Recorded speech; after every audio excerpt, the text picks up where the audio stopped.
وہ جو اقبال نے کہا نا کہ لے گئے تسلیس کے فرزند میراث خلیل،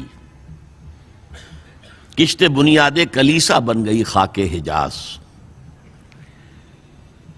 تسلیس کے فرزند میراث خلیل لے گئے تھے، بیت المقدس ان کے کروسیڈرز کے قبضے میں آ گیا تھا 1099 میں، اور رہا تھا 1187 تک، 88 ایئرز۔ لے گئے تسلیس کے فرزند میراث خلیل۔ تو میراث موسوی جو تھی وہ منتقل ہو گئی محمد رسول اللہ صلی اللہ علیہ وسلم اور آپ کی امت کو۔ ان کا قبلہ کینسل، یہ قبلہ آ گیا، تو سب سے زیادہ دکھ تو انہیں تھا۔ اب جو وہاں سے کاؤنٹر ریولوشنری موومنٹ آئی ہے وہ عبداللہ ابن سبا یہودی۔ بعض لوگ آج یہ بھی کہہ دیتے ہیں کہ یہ تو ایک ایسی ہی افسانوی شخصیت ہے، کوئی اس کا وجود ہی نہیں تھا، بڑی زیادتی کرتے ہیں، خاص طور پر ہمارے بعض اہل تشیع یہ کہتے ہیں، حالانکہ ان کی کتابوں کے اندر درج ہے کہ حضرت علی نے عبداللہ ابن سبا اس کے 40 ساتھیوں کو آگ میں زندہ جلوایا۔ رجال کشی کے اندر دیکھ لیجیے لکھا ہوا موجود ہے۔ لیکن چونکہ کچھ لوگوں نے شیعت کے لیے لفظ سبائیت استعمال کرنا شروع کر دیا، اس لیے وہ ڈیفنس میں کہتے نہیں سبا تو یہ تو افسانوی شخصیت ہے، سبا کوئی تھا ہی نہیں عبداللہ ابن سبا۔ نہیں، عبداللہ ابن سبا ایک شخص تھا یہودی، وہ اسلام کا لبادہ اوڑھ کر آ گیا دارالاسلام میں، حضرت عثمان رضی اللہ تعالیٰ عنہ کا عہد۔ اور ایک مغالطہ میں چاہتا ہوں کہ ان دی فرسٹ انسٹنس دفع کر دوں۔ عام طور پر اتنی غلط طریقے سے تاریخ بیان ہوئی ہے کہ حضرت عثمان کے عہد خلافت کو سمجھتے ہیں پورا کا پورا عہد خلافت غالباً فتنوں ہی کے اندر تھا اور اختلافات ہی تھے اور خانہ جنگ۔ معاذ اللہ، ایسا نہیں تھا۔ طویل ترین دور جو ہے دور خلافت حضرت عثمان کا ہے، 12 سال۔ حضرت ابوبکر کے 2.5 سال، حضرت عمر کے 10 سال، دونوں کو جمع کریں گے تو عثمان کا، اور اس میں 10 سال بالکل اسی شان کے ہیں جو حضرت عمر کے خلافت کے شان ہیں، کوئی اختلاف نہیں۔ اور فتوحات کا دائرہ بڑھتا چلا جا رہا ہے، تھمتا نہ تھا کسی سے سیل رواں ہمارا۔ اس کے آخری ایام میں یہ شخص آیا اور اس نے ایک تو یہ کیا کہ پرانی جو قبائلی عصبیت تھی اس کو زندہ کیا۔ خلافت تو بنو ہاشم کا حق ہے، محمد ہاشمی تھے صلی اللہ علیہ وسلم۔ ہاؤ کم یہ ایک بنو امیہ کا شخص کیسے بیٹھا ہے؟ دیکھیے اس شخص نے کتنا انتظار کیا۔ حضرت ابوبکر بنو امیہ میں سے نہیں تھے، لہذا یہ فتنہ اس کے خلاف نہیں ہو سکتا تھا، کیونکہ چشمک جو تھی وہ بنو امیہ اور بنو ہاشم کی تھی، بڑی پرانی تھی۔ یہ بڑے برابر کے یہ دو کلینز جو تھے مد مقابل تھے ایک دوسرے کے، باقی چھوٹے قبیلے تھے، بنو تیم ہیں، بنو عدی ہیں، لیکن مقابلہ تھا بنو امیہ اور بنو ہاشم کا۔ حضرت ابوبکر بنو تیم میں سے، حضرت عمر بنو عدی میں سے، بنو امیہ میں سے حضرت عثمان۔ اب اس کو موقع ملا، اب آیا یہ اموی، یہ بن گیا۔ یہ سب غاصب ہیں، ابوبکر بھی، عمر بھی، عثمان بھی۔ خلافت پہلے دن سے علی کی ہے اور اس کو ملنی چاہیے۔ اس سے آگے بڑھ کر، اور علی تو خدا ہے، انکارنیٹ، گاڈ انکارنیٹ، یہ اس کا عقیدہ جو اس نے پھیلایا۔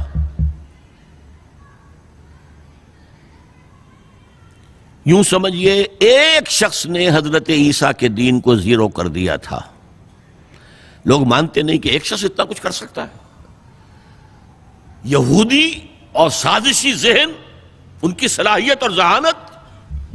ایک شخص تھا پال، حضرت عیسیٰ کو خدا کا بیٹا بنانے والا، وہ توحید ختم، تسلیس آ گئی۔ شریعت کو ختم کرنے والا وہ حضرت عیسیٰ کہہ کر گئے تھے تم پر شریعت موسوی نافذ رہے گی، اس نے کہا نہیں، ایبروگیٹڈ، نو شریعہ۔ نمبر 3، حضرت عیسیٰ نے کہا تھا تمہیں تبلیغ کرنی ہے صرف یہودیوں تک۔ I have been sent only in search of the lost sheep of the house of Israel۔ میں صرف اسرائیل کے گھرانے کی کھوئی ہوئی بھیڑوں کی تلاش میں آیا ہوں، تمہیں باہر تبلیغ نہیں کرنی۔ اس نے تبلیغ کا دائرہ وسیع کیا۔ وہ دین مسیحیت ختم وہ دین پالزم ہے جو چلا ہے اس کے بعد. سمجھ رہے ہیں اس بات کو؟ اور یہ ڈاکٹر مائیکل ہارٹ نے بالکل صحیح لکھا ہے کہ کرسچینٹی جب تک حضرت مسیح موجود تھے وہ سوائے ایک یہودیوں کے فرقے کے اس کی کوئی اور حیثیت نہیں تھی. لیکن پال نے اسے ایک انڈیپینڈنٹ دین بنایا. ایک شخص کی کارروائی ہے یہ ساری، اور آج پوری دنیا، پوری عیسائی دنیا اسی پر ہے، تسلیس پر بھی، اور شریعت ختم، اور دعوت جو ہے کرتے پھر رہے ہیں پوری دنیا کے اندر. اسی طرح اس نے کیا، قبائلی عصبیت کو چھیڑا اور حضرت علی کا مبالغہ کیا یہ خدا ہے، اوتار، گاڈ انکارنیٹ. تیسرا کام کیا کیا کہ حضرت عثمان رضی اللہ تعالی عنہ اور ان کے جو عاملین تھے، گورنر کوفے کا ہے، گورنر شام میں دمشق میں ہے، گورنر مصر میں ہے، ان کے خلاف پروپیگنڈا شروع کیا. یہ بیت المال میں خیانت کر رہے ہیں، یہ غبن کر رہے ہیں، یہ اپنے عزیزوں کو جو ہے پال رہے ہیں، ان کو دے رہے ہیں، وہ اقربا پروری کر رہے ہیں، اور یہ کر رہے ہیں، اور ٹیکنیک کیسی عجیب. کوفے میں کوفے کے گورنر کے خلاف بات نہیں کریں گے، دمشق اور مصر کے گورنر کے خلاف بات کریں گے. اب کہاں دنیا کے پاس ذرائع تھے کہ کوئی ویریفائی کرے بھئی یہ بات صحیح ہے کہ نہیں ہے، غلط ہے، نہ کوئی ذرائع رسل و رسائل ہیں. اور اگر آپ کوفے میں کھڑے ہو کر عثمان نے یہ کر دیا، عثمان نے یہ کر دیا، عثمان نے یہ کر دیا، یہ کر دیا، اب کون اس کو جو ہے اس کی تحقیق کر سکے گا؟ دمشق میں گئے ہیں تو دمشق کے گورنر کے خلاف کچھ نہیں، عثمان کے خلاف، اور کوفے کے گورنر کے خلاف، اور مصر کے گورنر کے خلاف. مصر میں گئے ہیں تو اس کے خلاف کچھ نہیں، دمشق اور کوفے کے گورنر کے خلاف اور عثمان کے خلاف. اور پھر ہر طرف سے بلوائیوں کو لا کر گھیراؤ کر لیا حضرت عثمان کے گھر کا.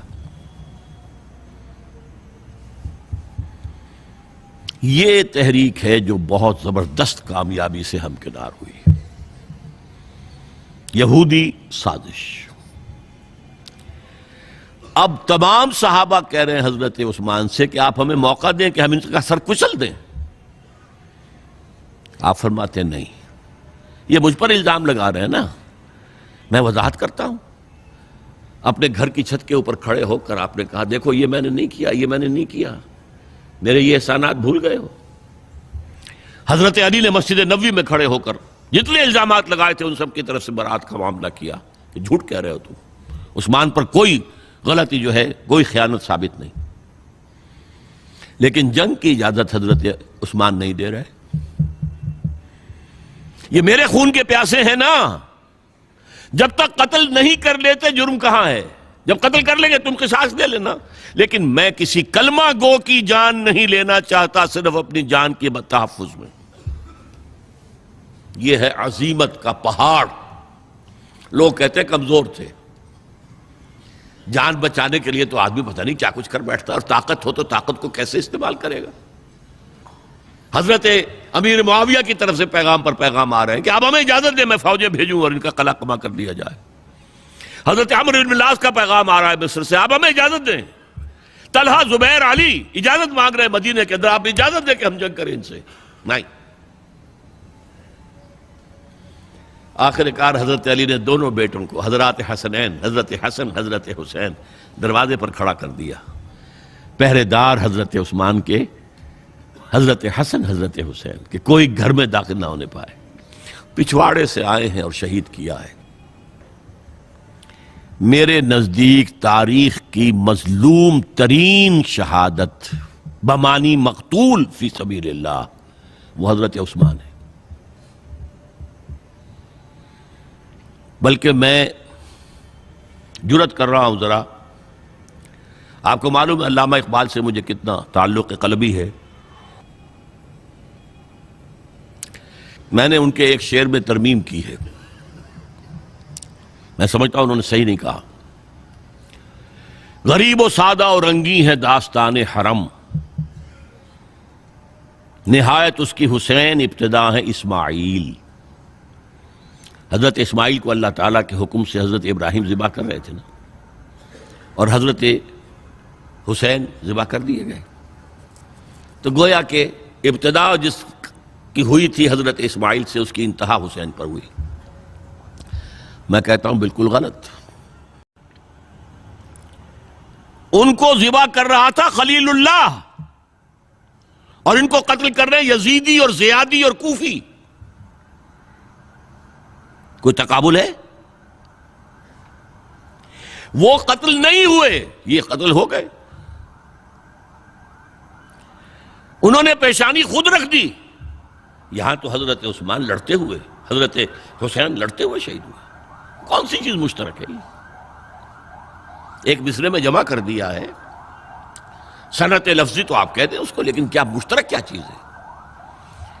اور میں نے امید ہے علامہ اقبال سے ملاقات ہوگی اگر آخرت میں، تو وہ میری اس بات کو تسلیم کریں گے۔